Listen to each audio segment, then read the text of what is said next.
ازيكم حبايبي، كل سنة وانتم طيبين. النهاردة هنعمل معاكم حلاوة المولد او العلف بتاع الحلاوة او السودانية.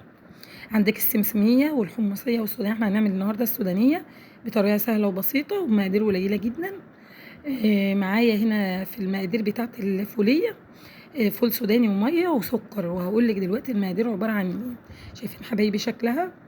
ومش هقول لك احلى من بره ولا نظامها ايه ولا كده، انت هتعمليها وتجربيها بنفسك وهتعرفي انها جميله جدا وانضف من بره بكتير. إيه، لو عجبكم الفيديو بقى ما تنسوش الاشتراك في القناه وفعلوا زر الجرس. انا عايزه الفيديو يوصل لاكبر عدد من اللايكات، وما تنسوش بقى الاشتراك. شايفين حبايبي؟ جميله ومقرمشه وتحفه، حاجه كده احلى من بره بكتير. يلا بينا نشوف المقادير. كوبايه من السكر، كوبايه من الميه، معايا صينيه طبعا دي لزوم الحاجه بتاعتي، ومعايا حوالي نص كيلو من الفول السوداني. انا جايباه طبعا كان بيقشره وانا قشرته، وهنديله برده تحميصه في اول ما احنا هنعمل. ومعايا جلوكوز، سكر جلوكوز، ومعايا ماء ورد. للي حابب ماء ورد حابب فانيليا يحط عادي، بتخليه برده جميل، بس الماء الورد بيخليها زي حلاوه المولد اللي احنا بنشتريها بالظبط. هنبدا بقى ننزل على طاسه. معايا دلوقتي الصينيه طبعا بجهزها في اول حاجه، ومعايا الطاسه هنزل بيها بالسوداني، اديله تحميصه كده عشان اطلع الرطوبه منه. وهبدأ كده خلاص مش هحمره، انا هحمصه بس يطلع الرطوبة. بعد كده في نفس الطاسة هنزل بكوباية السكر، كوباية المية، ومعلقة كبيرة من عسل الجلوكوز. ما تكتريش لان انت عاملة نص، يعني عاملة كمية مش كبيرة. معلقة عسل جلوكوز بس، دي هتسهل معايا ان هو مش هيغيب على النار، وفي نفس الوقت هيديني نفس طعم بره بالظبط، نفس القوام.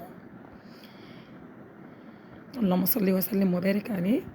هبدأ انزل بماء الورد حوالي معلقة كبيرة او معلقتين كبار، حابه حسب ما انت حابه. وادهن طبعا في حاله السكر على النار. ابدا ادهن كده الصينيه بتاعتي اللي هنزل بيها الحاجه بزيت او سمنه، اي ماده دهنيه، وابدا بكيس تلاجة كده هقسمه، وهبدا انزل كده بجزء منه كده في الصينيه. اغلف الصينيه بالزيت من تحت ومن فوق من الكيس بره. بدأ كده أول ما هو كده بدأ يستوي، أول ما هيبدأ معايا يعمل رغاوي وفقاعات كده أبدأ أختبره. ممكن أجيب نقطة كده منه وأحطها في مية ساقعة وأشوف هيعمل بلورة كده. لو كور كده وعمل بلورة يبقى خلاص كده، هو كده خلاص بالنظر. هبدأ كده أنزل بقى بالسوداني بتاعي وأقلبه. وطبعا ما بقعدش أقلب كتير، مهم يغطي السوداني كله العسل. وهبدأ أنزل بقى على طول وهو سخن كده على الصينية اللي عليها ايه كيس التلاجة بتاعي. بس طبعا ما ينفعش ان انا اسيبه على النار كتير ولا اسيبه يبرد، لان هيقفش في بعضه وهي ايه يمسك في بعضه. هبدأ كده انزل على الصينية على طول، وفي اثناء ما انا بنزل افرد على طول. معاك سباتيولا بقى، المعلقة يا دوبك بعملها لازق فيها. هبدأ بسباتيولا كده احط كيس تلاجة برضو، وهبدأ انزل واساوي بقى الاطراف. المهم ان انا اساوي كله بحيث ان يكون مستوى واحد، اعرف اقسمه كده قطع. شايفين حبايبي؟ اجزأه كده وامشي كده على ايه حوافه على النص، يبقى كله النص زي الطرف بالظبط، واسويه يبقى ايه متساوي زي القرص كده. ما شاء الله ولا حول ولا قوه الا بالله. بقى معايا حاجه جميله جدا جدا جدا، واحلى من بره بكتير، والريحه تحفه وجميل جدا. هبدا كده بالسكينه بقى مدهونه زيت، وطبعا قبل ما يبرد خالص اكون برضو قسمته جزأته الاجزاء اللي انا عايزاها. حبه طولي، حبه صوابع طوليه كده، حبه مربعات، مكعبات، اي حاجه هيبقى معاكي جميل. السكينه طبعا مدهونه زيت عشان اعرف امشي بيه، وهو الكيس عليه برضو بنفس الطريقه هقسم بالشكل ده طولي وعرضي لحد ما يديني اللي انا عايزاه.